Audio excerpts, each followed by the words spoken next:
Hi guys, welcome back to my channel. Today we will study about transformation experiment. So this transformation experiment was performed by Frederick Griffith in 1928.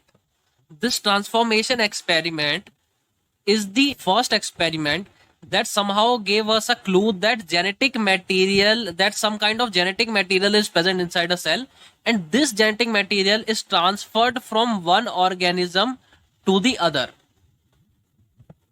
Now we know that genetic material is DNA, but at that time we didn't know that DNA was the genetic material. So this was the first experiment that gave us the clue that there is some kind of a genetic material which gets transferred from one organism to the other.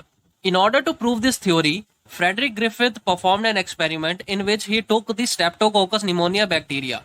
Now this is a virulent bacteria. This bacteria causes pneumonia in organisms.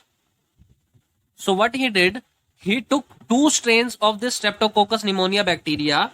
The first strain was the S strain and the second strain was the R strain. S strain bacteria had smooth type of polysaccharide coat, that's why it was known as S strain, and the R strain bacteria had rough type of polysaccharide coat, so that's why it was known as R strain bacteria. Now the S strain bacteria was virulent, means it caused pneumonia disease in the organism, and R strain was non-virulent. Now this experiment could be summed up in 4 steps. So what he did in the first step, he took the S strain, the virulent strain, and injected the S strain of the bacteria into the mice. Now as the S strain entered the mice body, it causes the pneumonia disease because this was the virulent strain. So the mice eventually died. Now in the second step, what he did, he took the R strain. The R strain, as I told you earlier, that it was non-virulent. So when it was injected into mice, the non-virulent R strain was not able to cause any pneumonia disease in the mice. So that's why the mice lived. And in the next step, which is the third step, he took the S strain and heat killed the S strain. So basically, he took the S strain of the bacteria and heat killed it.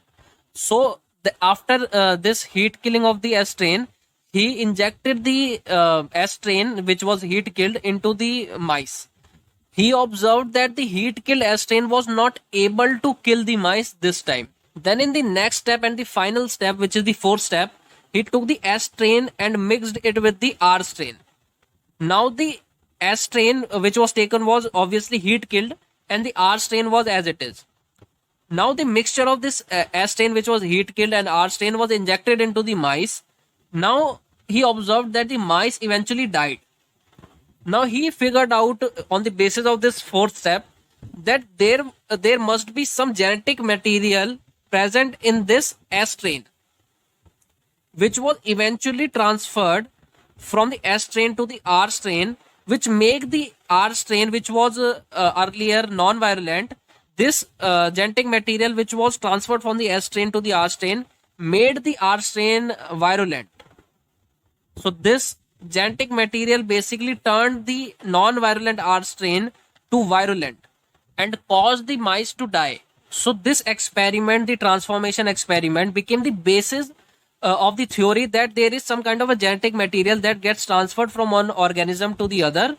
From this experiment, we only came to know that there is some kind of a genetic material which gets transferred from one organism to the other. So this is all that was there in the transformation experiment. I hope you have understood each and every concept of this experiment. If you have any doubt, you can always ask them in the comment section.